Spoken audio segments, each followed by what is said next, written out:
her story remind us today that we should not let negative voice and opinion of others controls our life. Oh, kapatid, wala nang pag-asa yan.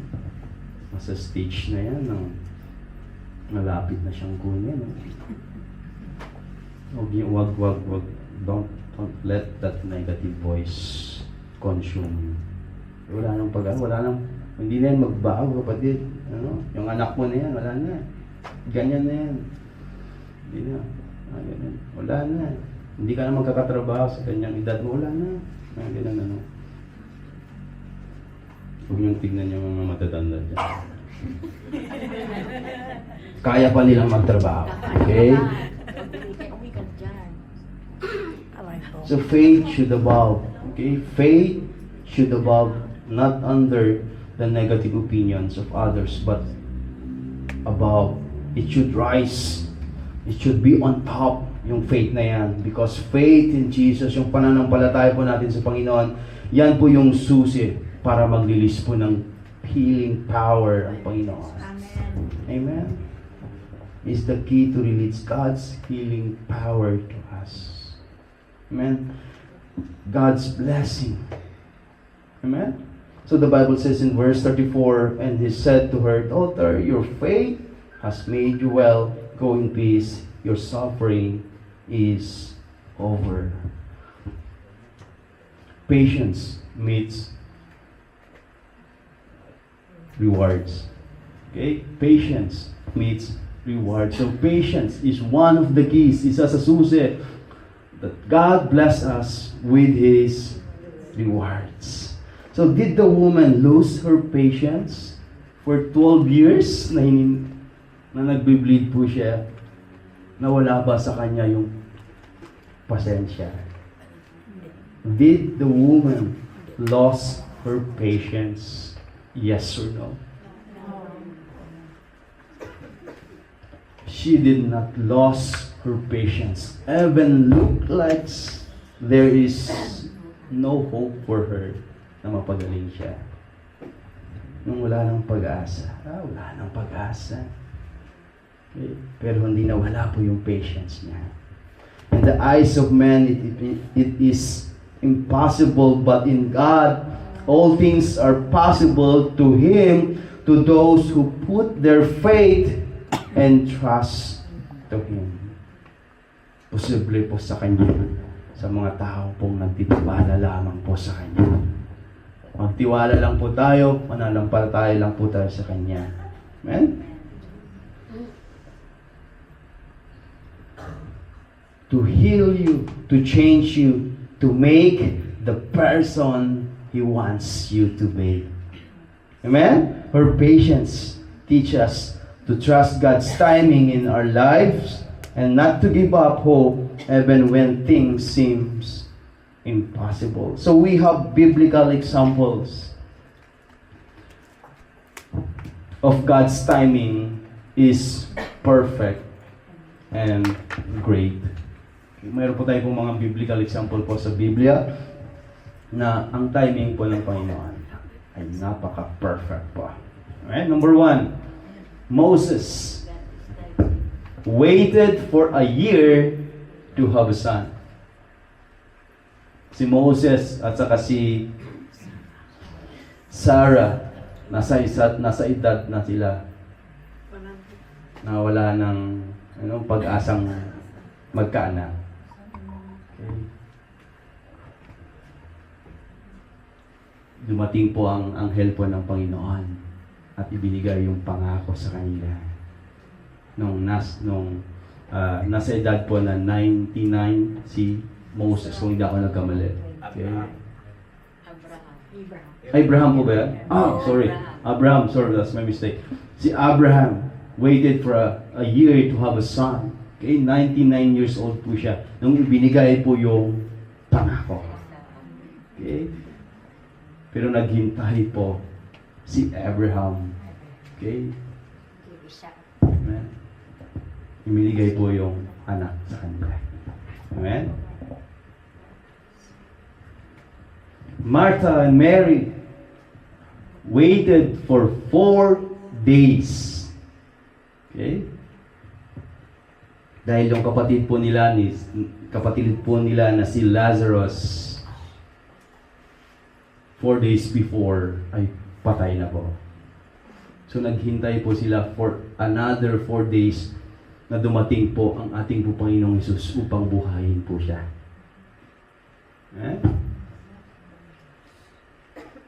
The man born blind waited for many years. Ilang years? It's not recorded, pero ipinanganak po siyang bulag. So naghintay po siya ng maraming taon. Yung perfect timing po ng Panginoong Hesus. At nung na-encounter po niya ang Panginoon, pinagaling po siya ng Panginoon. And last, the crippled man waited also for many years bago po siya nakatayo at nakalakad. Amen?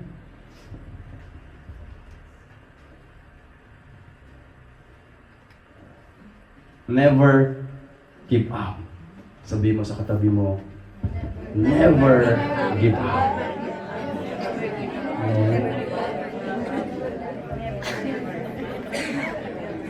Kalma ka lang. Sabi mo, never give up. No? Alam po marami po tayo pong pinagdadaanan. Marami po tayo pong mga babayarin, mga problema sa buhay. Marami tayong mga matitinding pagsubok po sa buhay. But let me encourage you, church, sa mga bisita po namin today, never give up. Okay? Dahil ang Panginoon, siya yung napakagandang halimbawa when it comes to never giving up.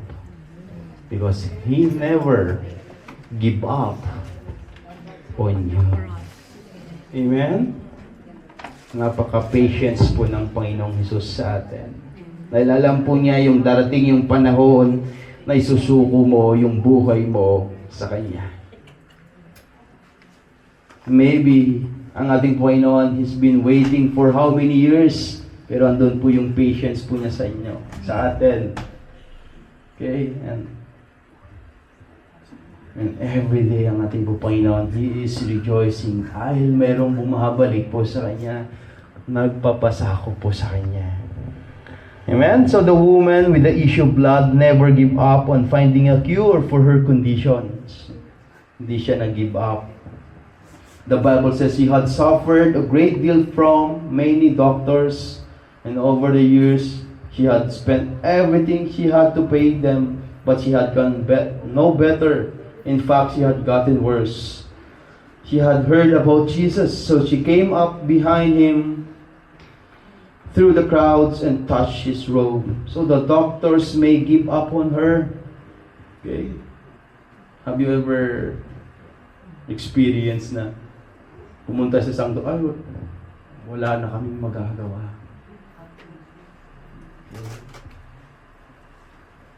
Nasa sayo na yung desisyon kung hihilain na natin yung nagbibigay lang sa Kanya ng temporary paghinga. Have you ever narinig nyo ng mga yan, experience yun na? The doctors may give up on her. It could be her family too. It could be her friends too. But she was persistent to find the cure. Hindi siya huminto. She never gives up until she found the right cure for her conditions. Dumating po yung timing po ng Panginoong Hesus. So her persistence teaches us today not to lose hope because persistence brings us to victory. Amen? Gumaling ba siya o hindi? Gumaling po siya. Amen?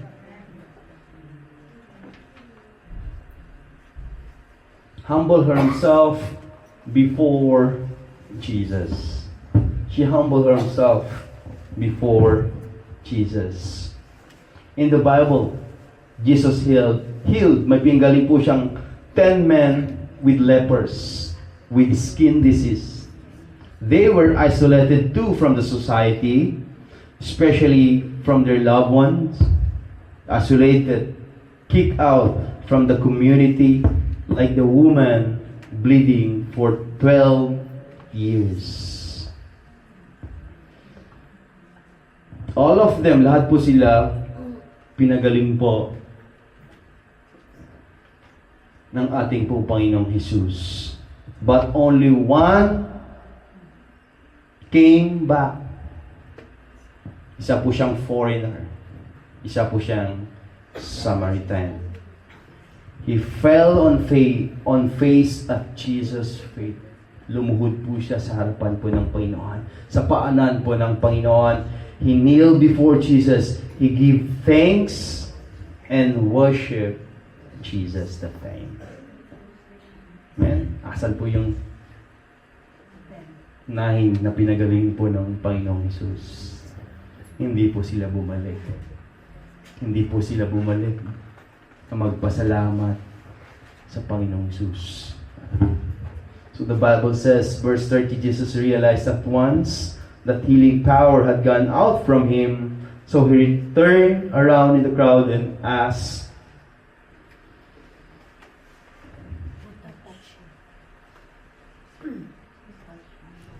"Who touched my robe?" And verse 31, his disciples said to him, "Look at this crowd pressing around you. How can you ask, 'Who touched me?'" But he kept on looking around to see who had done it. Then the frightened woman trembled at the realization of what had happened to her, came and fell to her knees in front of him and told him what she had done. Amen? Lumuhod po siya sa harapan po ng Panginoon. Ikinuwento niya kung anong nangyari. At nagpasalamat po siya sa Panginoon. Amen?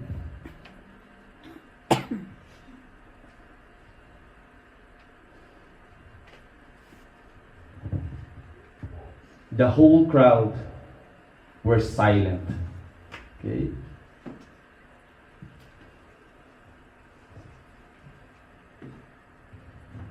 In Luke 8, okay, gamitin po natin si Luke sa chapter 8 verses 43 to 48. Okay, or verse 43 to 47. So when the woman realized that she could not stay hidden, she began to tremble and fell to her knees in front of him. The whole crowd heard. Before that, sinasabihan na siya na, "You're not allowed, you are forbidden," na humawak o makipag-socialize o makipag-mingle. Yan ang mga narinig po ng babaeng ito sa crowd. Pero, that time, the whole crowd were silent. It was shut up. It's not the right word. It was shut down. Okay? Tatahimik po silang lahat. Okay? At anong ginawa po nila? Nakinig po sila doon sa explanation po ng babae. The whole crowd heard explain why she had touched him and that she had been immediately healed. Amen? Kaya magtiwala lang po tayo sa Panginoon. We are surrounded ng marami pong mga negative voices, negative opinions sa labas, pamilya po natin, kaibigan po, kahit sino po. Okay? Huwag po ninyong pakinggan po yun. Gawin po ninyo kung ano po yung ginawa po ng babae po dito. Touch the heart of God. Amen. Knock at the heart of God. Amen? Yun lang yung gagawin po natin. Lumapit po tayo sa Kanya na mayroon pong pananampalataya. God will never turn His back on you. Anong ginawa po ng Panginoon that time? Nung na-realize po niya, nag-release po siya ng power. Sa dami pong tao, anong tanong po ng Panginoong Hesus? Sino po yung humawak sa akin? Pangalawang ginawa po ng Panginoon, hinanap po niya kung sino po yung humawak po sa Kanya. Amen? Sa dami po ng tao na humahawak po sa Panginoon, hinahanap pa rin po niya yung kakaibang. Amen? Nahanap po ba ng Panginoon? Amen. Amen. Kaya magtiwala lang po tayo sa Panginoon. Ang dami pong pangako ng Panginoon po dito sa Biblia. Hold on to this. Huwag po yung mga negative words o negative opinion ng ibang tao. Dahil yung mga sinasabi po nila ay hindi po nakasulat po sa Biblia. Amen? Ba't tayo magtitiwala doon sa mga sinasabi po nila na hindi naman nakasulat po sa salita po niya? Amen? Magaan po siya. Oo, asan yung Biblia niyo? Andito po lahat. Andito po lahat. Okay? Diretso lang po tayo po dito. Amen?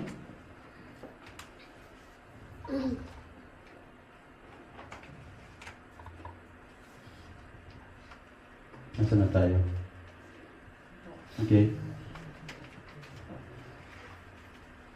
This is the 7 lessons na matutunan po natin po sa babae.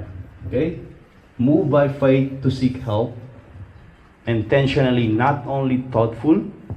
Faith should above the voice of the crowd and negative opinion of others.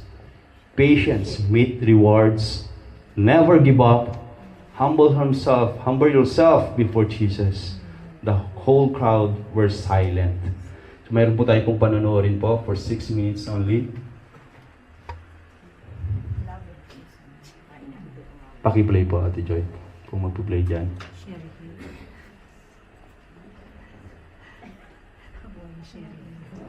Ayaw.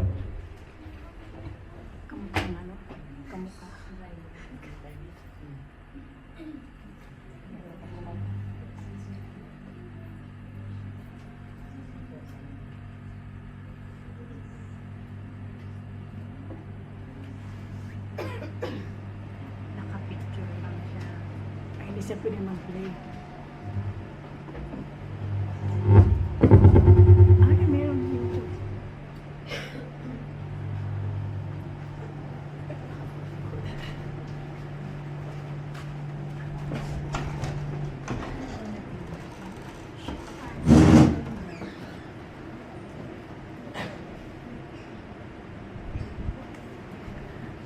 Abang wala pa, ikot mo ng camera.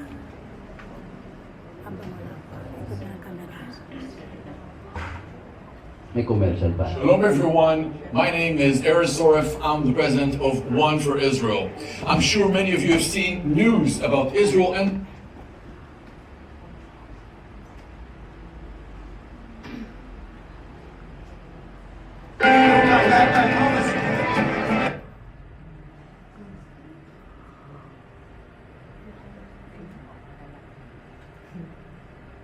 Sayang ako. May na internet. May na. Shalom everyone, my name is Eris Soref. I'm the president of One for Israel. I'm sure many of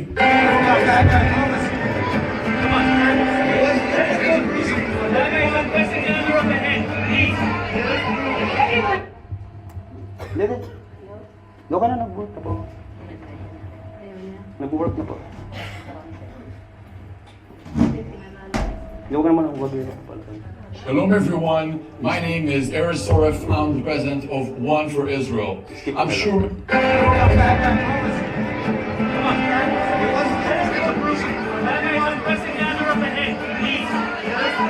Everyone, make room! Stay back, everyone. Teacher! Teacher! Teacher! Yan po yung babae. No, no, no. Please, no. Don't go.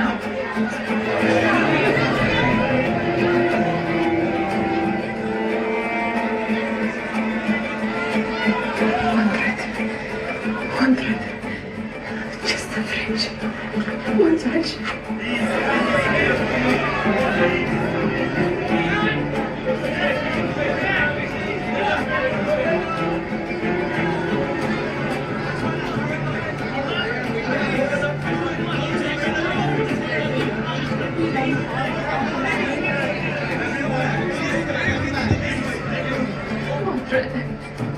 It's just a friend. One touch. One friend. One, just the edge holding a thread. You! I know you! Get away from him! Stop it, please. Rabbi Yossi! Rabbi Yossi! This woman bleeds. She's unclean. We removed her. Please, please. I promise I won't touch him. I just need to. Woman, please, we can help you. Now. Oh, please, just a moment.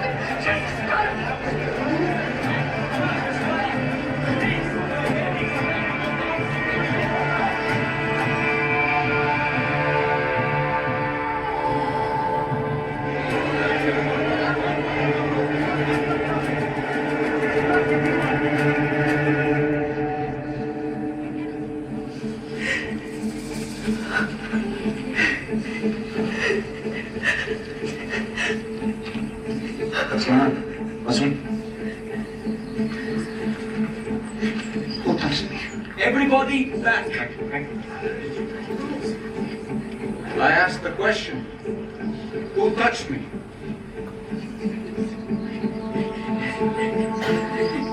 Master, the crowds are pressing in all around you like this, and you're asking who touched you? They all have. Someone touched me. I felt that power went out of me.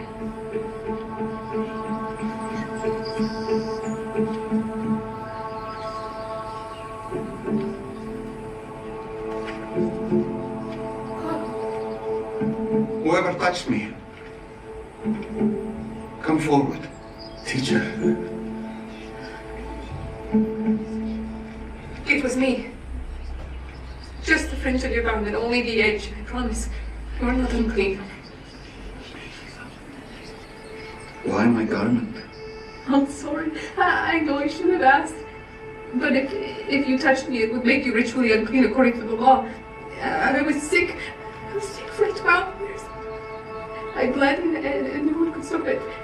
But I believed if I could just touch a piece of your garment. I was right. I was right. Thank you.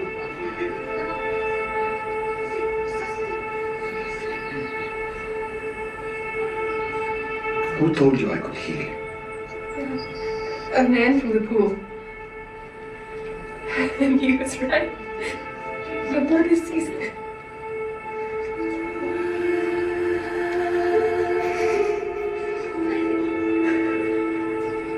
My daughter.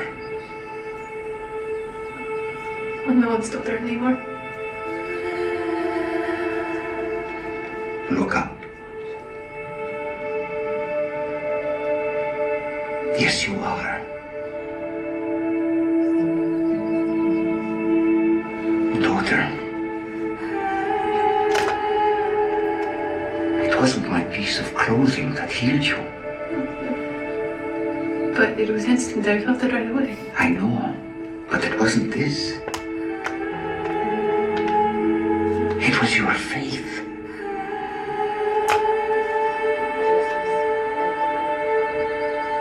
Teacher, she was bleeding so long. We can take her. She is clean.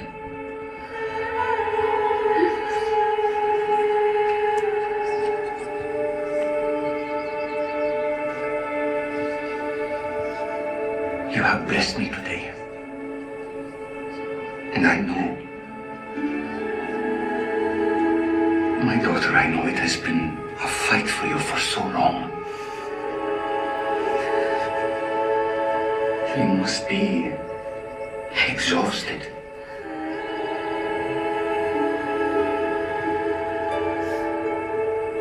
Go now in peace. Your faith has made you well. I wish I could stay here longer, but I have business to attend to. Someone else has faith like yours.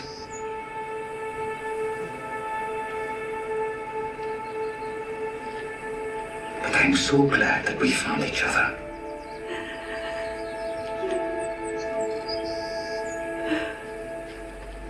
Hey there, it's Dallas, I'm the creator of The Chosen. I just want to let you know the show is free. All this content is free. One thing you can do. Amen. Amen. Anong tinanong po ng Panginoon kanino mo nalaman na ako ay nagpapagaling? Tinanong niya doon sa babae. Anong sagot po ng babae? The man in the pool. Sino po yung tao na yan? In John chapter 9, there was a man born blind. Siya yung pinagaling po niya. Siya yung nagbalita sa babae. Amen? At sabi po ng Panginoon, I have a business things to do. May gagawin pa ako. Kasing katulad mo na may pananampalataya. Tinignan po niya yung lalaki. Siya yung ama na yung anak po niya ay namatay.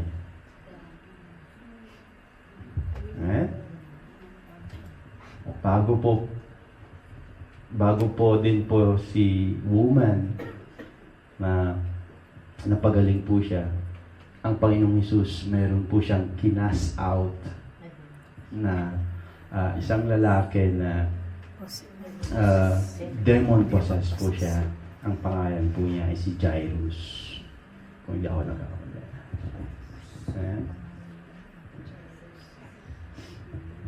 Anong nangyari po doon sa ama na may arong pong anak na namatay?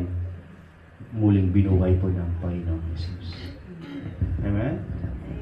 At one more thing, ang sabi po ng Panginoon, hindi po yung laylayan ang nagpagaling sa kanya. Yung kanyang pong pananampalataya. So church, I encourage you, let your faith nasa above lagi. On top lagi yung faith po ninyo. Amen?